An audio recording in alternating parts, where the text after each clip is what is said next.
我是Dr. Chileshe Mpehle，我的中文名字拼一响，平安的平，启蒙的启，月亮的亮。I am from South Africa.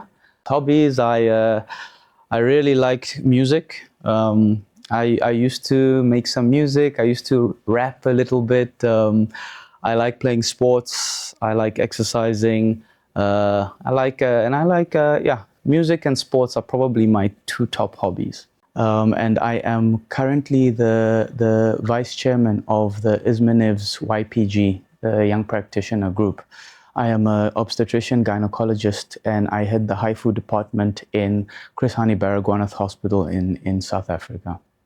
So I'll be honest, I'll say I don't think I chose in the end. I think the medical career actually chose me. Because at the time, my parents were doctors, but there was a bit of me that thought that they were pushing me to do medicine, and I didn't really want to do medicine. But at some point in time, I decided when I had just finished, I did a science degree first, and then I just asked myself, let me try and see if I would enjoy medicine. And from the first day I was in class, I just fell in love with it, you know. I was always a good student with biology, science, and I really enjoyed those topics. And so when I found myself in medical school, I just fell in love with studying the human body.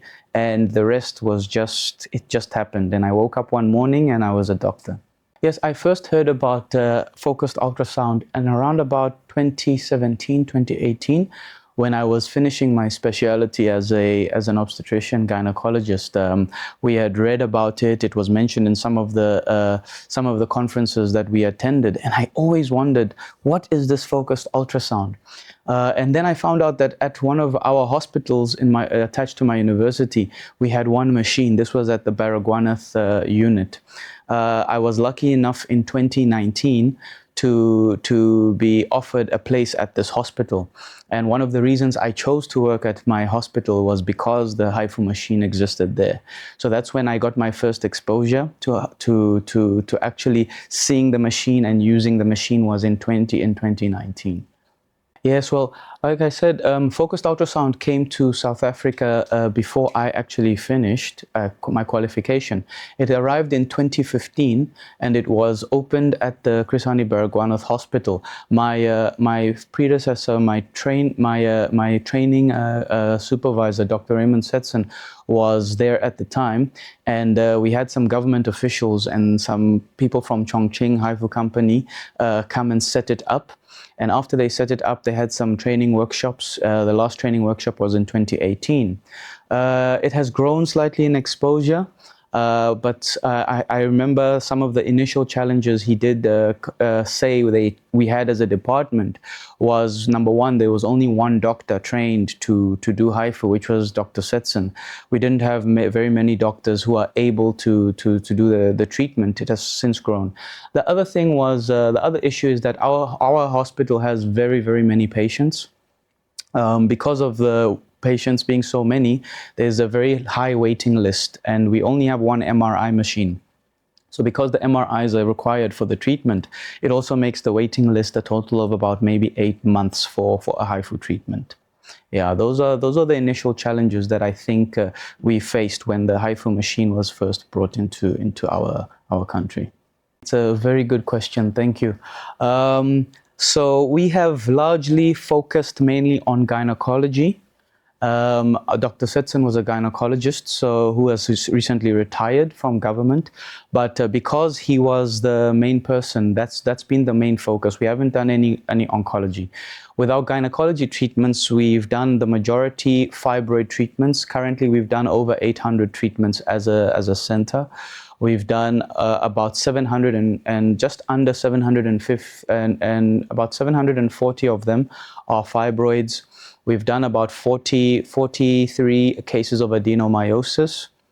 And I'm very proud to say that recently we have advanced to do other gynae procedures, such as a placenta accreta. We've also managed to do an abdominal wall endometriosis. We are looking to further the growth and look into other pathologies such as your cesarean scar pregnancies. We haven't done that yet. We also don't have CZ machines, so we are not able to do vulval and cervical treatments yet. But the hope is that we will be able to get there very soon. So the treatment results is something that made me fall in love with HIFU from the beginning. Initially, when you think about the concept of somebody burning the fibroid and then the fibroid shrinks, it's difficult to understand up until you see the first treatment and then you see the results after the patient has been treated. I think our results are very, very good with a very low complication rate.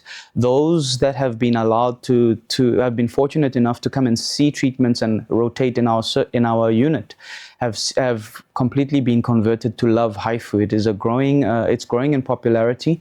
In terms of symptoms, you know, the fibroids that cause heavy bleeding, that cause a lot of pain, we get a very, very high symptom resolution rate. Maybe 80 to 90% of patients have symptom resolutions within the first month. Shrinkage rates are quite good as well. Dr. Setson had presented at his last in 2019 conference. He had presented our shrinkage rates, which we are currently redoing and hoping to present next year in 2025. But shrinkage rates are very good as well of fibroids and adenomyosis lesions. In terms of pregnancy outcomes as well, I think that's one of the big things that we look at when we look at patients that are trying to fall pregnant with problems such as fibroids and adenomyosis. We do have a study that we're doing right now that in a small selection of 225 or so patients, 54 pregnancies were counted in that group, and that is just a small percentage of the 800 patients. So I would like to say definitely we have very, very good results. We've also seen very large fibroids shrink to almost being non-detectable on a sonar, which is also quite nice. Some of our most recent work shows that, as I said, the placenta accreta, which is a big problem, we were successful in doing one placenta accreta case a few months ago, about 8 months ago, and so our results are very good. So the first thing is that, the medical community in South Africa is quite big. And because there's only one machine in the country in Baragwanath, not all of the doctors have had exposure to the HIFU. They have heard about it from literature and from the books, but they have not been there to see it. So they do know about it. There's a little bit of a challenge in getting them to be able to come and visit our center, which is one thing we want to promote. In terms of the research that we've done, I am quite proud that my predecessor, Dr. Setson, had managed, in conjunction with the Chongqing HIFU professors, he did do some publications already. We had about 4 publications that were done from our center, looking at adenomyosis, the safety of HIFU, even placenta accreta was involved in one of the publications there. But since he has left, we have also managed to recently finish a couple. We've got, like I said, 2 systematic reviews that have been accepted. One has been accepted as a paper for RCOG and another one for the ISUOG World Conferences. So we're very proud about that. And then in our national conference, we will be presenting 3 abstracts for papers on HIFU for cases we've done, which are landmark cases in our country. So we are very proud that we're going to be spreading the word about HIFU in our country. There will always be challenges. I think challenge number 1 would probably be the fact that, establishing more HIFU units is not cheap. It does cost a little bit, so that would be the first challenge.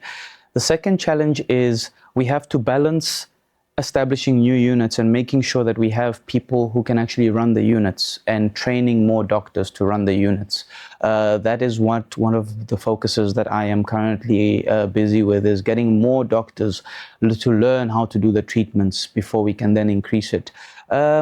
I don't think it would be a problem. I don't think we'll have much of a challenge getting the rest of the community to be eager to participate in haifu. I think the data and the literature that's come out on haifu is showing that it's a very, very good treatment option. So I think around setting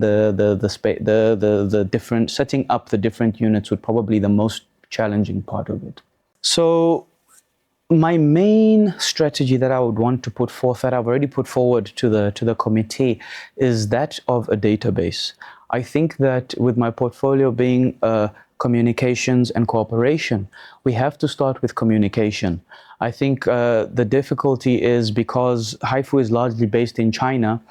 The language barrier between a lot of our Chinese colleagues and some of the other colleagues is a little bit difficult to overcome. It becomes more difficult when all of the colleagues go back to their own countries. And so to try and overcome that, I think a database, a central database is definitely needed. We have communicated with that and began it already. But from then, it would be to make every single communication from within the central aspect of the committee be translated into what can be understood by all of our colleagues that are on the database, and then to get it out to them. That would be step one in terms of communication and establishing that bridge. And then in terms of cooperation, once we have that bridge established, I think that getting a report from every institution where there is haifu as to what projects have you done this year, what projects are you planning to do in the upcoming future, we can then take that information and find partners within the different international partners to assist and cooperate with the different projects. So I think that becoming part of the haifu community and being elected to this body and having a chance to have attended the conference in China. I've been to China twice now. It has really opened my eyes and allowed me to meet a lot of the haifu doctors, which has been a very eye-opening experience. I also believe that haifu in South Africa is growing. South Africa is a very wonderful place that I would encourage all of the people to come and visit. I think that the future for haifu in South Africa, Africa and the world is probably a bright one. And I definitely feel that together we are going to be able to effect a huge change. Haifu as a minimally invasive procedure has a place in not just obstetrics and gynecology, but in a lot of different medical fields, and I think it's something we need to consider. We know laparoscopy, open surgery have their place, but I think my eyes in the past couple of years have really been opened to haifu, and I think that we have a responsibility to share this knowledge with the rest of our colleagues in the medical fraternity. Yes, and I would like to definitely encourage and invite all of our colleagues, friends, people watching to come and visit South Africa, whether it be to visit for haifu, for tourism. We've got safaris, we've got beautiful nature, natural reserves in our country, very friendly place, and you're more than welcome to come and visit us in our country.